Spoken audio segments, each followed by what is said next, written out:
সালামু আলাইকুম রহমতুল্লাহ। অনেক রাত, প্রায় একটার মতো হয়ে যাচ্ছে। এরপরও সারা বাংলাদেশ জেগে আছে। সাবেক প্রধানমন্ত্রী, বিএনপি চেয়ারপারসন বেগম খালেদা জিয়া অত্যন্ত অসুস্থ অবস্থায় হাসপাতাল বেডে আছেন। তার জন্য সবাই দোয়া করতেছেন, সারা দেশবাসী।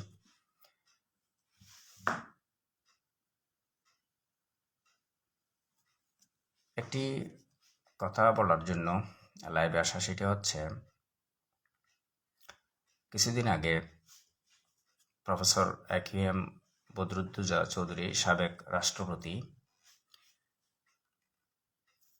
ইন্তেকাল করেছেন হাসপাতালে। তাও তো তার এই ইন্তেকালের আগ মুহূর্তে উনি কয়েকবার হাসপাতালে যান এবং ওনার হাসপাতালে চিকিৎসাধীন অবস্থায় ওনার যতটুকু ওখানে কথা বলা ওনার সম্ভব হয়েছে, আমরা দূর থেকে বিভিন্ন সংবাদ মাধ্যমে দেখেছি যে আসলে একজন ভালো মানুষের চরিত্রগত বৈশিষ্ট্য, তার সংকটাপন্ন জীবনের অন্তিম মুহূর্তেও যে কীরকম হতে পারে, সাবলীল হতে পারে, তার একটা উদাহরণ দেখেছিলাম আমরা। উনি স্পষ্ট বলে দিলেন যে আমার বয়স হয়েছে, আমাকে যাতে আইসিইউতে না নেওয়া হয়, জোর করে যেন আমাকে বাঁচিয়ে রাখার চেষ্টা করা না হয়। আল্লাহর সান্নিধ্যে যেতে হবে এবং এটার প্রস্তুতি নিতে হবে। বয়স হয়েছে ওনার, উনি ওনার ছেলে, পরিবারের সবাই, শুভাকাঙ্ক্ষীদেরকে নিষেধ করে দিয়েছেন যাতে ওনাকে আইসিইউতে নিয়ে কোনো প্রকার ওনার স্বাস্থ্যের উপর যেন কোনো প্রেশার ক্রিয়েট করা না হয়, জোর করে বাঁচিয়ে রাখার চেষ্টা যাতে ওনাকে করা না হয়। এটি আসলে আমাদেরকে অনেক কিছু শিক্ষা দেয়। চিকিৎসা বিজ্ঞানে উনি অনেক দক্ষ একজন বাংলাদেশের মেডিসিন বিশেষজ্ঞ। ওনার হাত দিয়ে অনেক স্টুডেন্টস বেরিয়েছে বাংলাদেশে, অনেক বড় বড় ডাক্তারও হয়েছে ওনার হাত দিয়ে। কিন্তু মরণকালে বা জীবনের শেষ মুহূর্তে ওনার মন্তব্য ছিল যে আমাকে যাতে আইসিইউতে নিয়ে যাওয়া না হয়, আমি যাতে সুন্দরভাবে আমার যেন জীবনের শেষ মুহূর্তটা যাতে সুন্দরভাবে হয়, এরকমই। আমরা বেশ কিছুদিন ধরে বেগম জিয়াকে হাসপাতালে,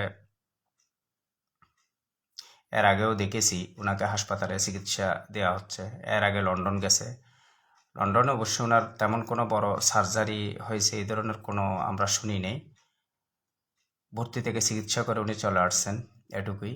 এখানে এসে উনি আবার ভর্তি হয়েছেন, ওনার অবস্থা খুবই ক্রিটিক্যাল। ওনার গ্যাস্ট্রো ইন্টেস্টিনাল যেসব প্রবলেমগুলো আছে এগুলো আসলে ভয়াবহ। এরকম প্রবলেম নিয়ে মানুষ টিকে থাকা খুবই মুশকিল। ওনার শরীরে পানি, কিছুদিন আগে আমরা ওই যে সশস্ত্র বাহিনী দিবসে ওনাকে দেখলাম, ওনার হাত দুটা দেখে কিন্তু আমাদেরও ভয় লাগছে যে এরকম হয়ে গেছে কেন হাতের অবস্থা।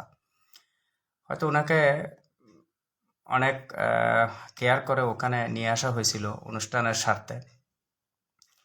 তো এখন উনি নিবিড় পরিচর্যা কেন্দ্রে আছে, কিন্তু সারা বাংলাদেশের মানুষ, বিএনপি সহ সবাই চাচ্ছে উনি বেঁচে থাকুক, বেঁচে থাকুক, বেঁচে থাকুক। আমরাও চাই বেঁচে থাকুক।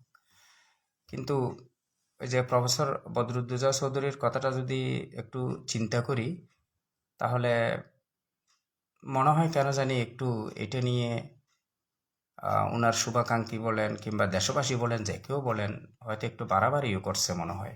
একটু বাড়াবাড়ি হয়তো করতেছে। বাড়াবাড়ি বলা এভাবে হয়তো ঠিক হচ্ছে কিনা জানি না, কিন্তু মনে হচ্ছে যে স্রোতের বিপরীতে গিয়ে হয়তো একটু চিন্তা করা হচ্ছে। কিন্তু আদৌ এটার দরকার আছে কি? রাব্বুল আলামিন যেটা করে সেটা ভালোর জন্য করে। জোর করে যাতে কোনো কিছু করা না হয়।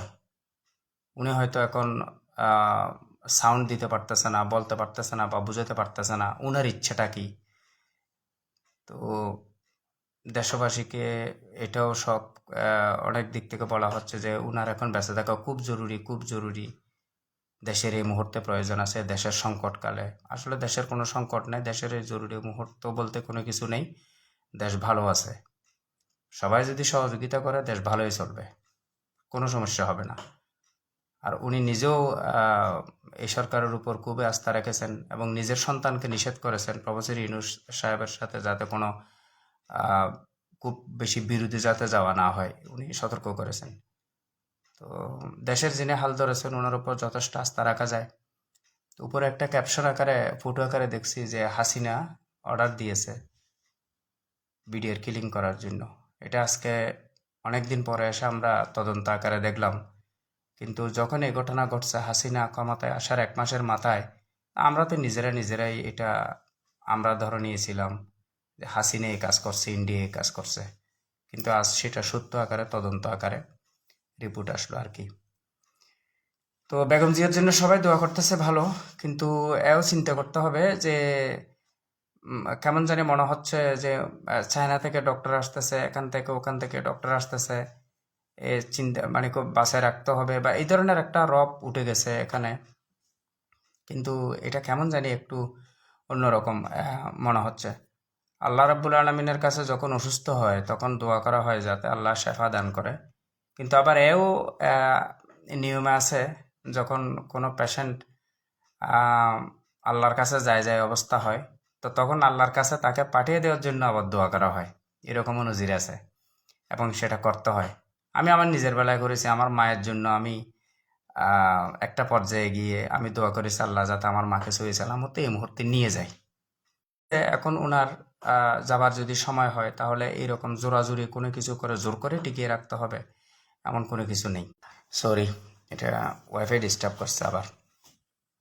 আচ্ছা, যা হোক, যে ওনার জন্য দোয়া করা হোক, কিন্তু মনে হচ্ছে যে যে ওনার জন্য এখন কি দোয়াটা করা দরকার, যে রাব্বুল আলামিন যদি ওনাকে অ্যাকসেপ্ট করতে চায় তবে আল্লাহ রাব্বুল আলামিন যাতে ওনাকে ইমানের সহিত ওনার অতীত ভুল ত্রুটি ক্ষমা করে দিয়ে ওনাকে যাতে আল্লাহ অ্যাকসেপ্ট করে, এই দোয়াটাও করা দরকার আছে। আর মূলত এক্স্যাক্টলি অবস্থা তো আমরা দূর থেকে জানি না, কিন্তু সবার যে একটা উদ্গ্রীব অবস্থা আর কি, সবাই যেভাবে বলতে একজন বিভিন্ন পর্যায়ে থেকে যে ওনার বেঁচে থাকা দরকার আছে দরকার আছে দরকার আছে। আরে ভাই, দরকার আছে না দরকার নাই সেটা রাব্বুল আলামিন ভালো করে জানে। আল্লাহর সিদ্ধান্ত হচ্ছে যে চূড়ান্ত সিদ্ধান্ত। হ্যাঁ, দোয়া করতে পারেন। এটা বলছিলাম যে একটা মানুষের একটা পর্যায়ে যখন যায় বা আল্লাহর কাছে যাবার যখন সময় হয়ে যায় বা এরকম যদি আপনি অনুভব করেন যে অনেক সময় কিন্তু জীবনটাও কঠিন হয়ে যায়, জীবনটা জীবনের জন্যও কঠিন হয়ে যায়, তখন চিন্তা করা হয় ভিন্নটা, অর্থাৎ কীভাবে উনি আল্লাহর কাছে সহজে চলে যেতে পারে, এরকমই। তো আজকে আর একটা জিনিস দেখে খুব খারাপ লাগলো, বিএনপির জেলা পর্যায়ের একটা নেতা সে তার বক্তৃতায় বলতেছে যে বেগম খালেদা জিয়া আমাদের নেত্রী ইন্তেকাল করলে জানাজা কোথায় হবে সেরকম মাঠ পর্যন্ত দেওয়া সম্ভব হবে না। আমার মানে ভাবতে অবাক লাগে এই ধরনের এই কিছু এই লোকগুলা, বিশেষ করে একদম মস্তিষ্কবিহীন কতগুলো ফালতু লোক কিভাবে বিএনপিতে গিয়ে আশ্রয় পায়, এগুলো কিভাবে বিএনপি করে, কখন কোন কথা বলতে হবে, খুব দুঃখ লাগে। আচ্ছা, দেখলাম যে এখানে একটা ক্যাপশন আকারে যে শেখ হাসিনার ছবি। তো এটা এই জন্য শেখ হাসিনার কথাটা আনলাম যে আসলে আমরা তো স্ল্যাং করি, গালিগালাজ তো এখন আমাদের মুখের ভাষা হয়ে গেছে। একটা কারণও আছে, এই এই এই অভদ্র মহিলাগুলোর কারণে আজকে আমাদের মুখ পর্যন্ত আমাদের খারাপ হয়ে গেছে, আমাদের ভাষা পর্যন্ত খারাপ হয়ে গেছে। গালিগালাজ আমাদের এখন নিত্য নৈমিত্তিক কারণ হয়ে দাঁড়িয়েছে এখন।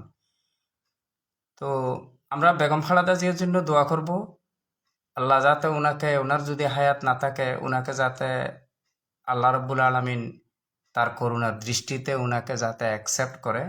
আবার এই দোয়াটা করব যাতে হাসিনাকে আল্লাহ লংজিভিটি, তাকে যাতে আল্লাহ একদম লং লিভ করার তাকে ক্ষমতা দেয়। আল্লাহ যাতে হাসিনার হায়াতটা যাতে বাড়িয়ে দেয়, অনেক হায়াত দেয় তার জন্য এমন দোয়া করব যে হাসিনা মরণকালে তার নিজের পায়খানা সে খেয়ে যাতে মরে যায়, সে মরার সময় যাতে তার পায়খানা খেয়ে সে মরে পৃথিবীতে, আমরা তার জন্য দোয়া করব। তারাও তো সহজে মরতে দেওয়া যাবে না, মরে গেলে তো শেষ। তারা মারি কি লাভ? তার অনেক হায়াত পেতে হবে, ফেরাউনের মতো দীর্ঘ হায়াত তার থাকুক, ফেরাউনের চেয়েও বেশি থাকুক, কিন্তু মরণকালে সে যাতে তার পায়খানা খেয়ে সে যাতে মারা যায়, এরকম বদমাইশ মহিলা। ধন্যবাদ সবাইকে। আসসালামু আলাইকুম রহমতুল্লাহ।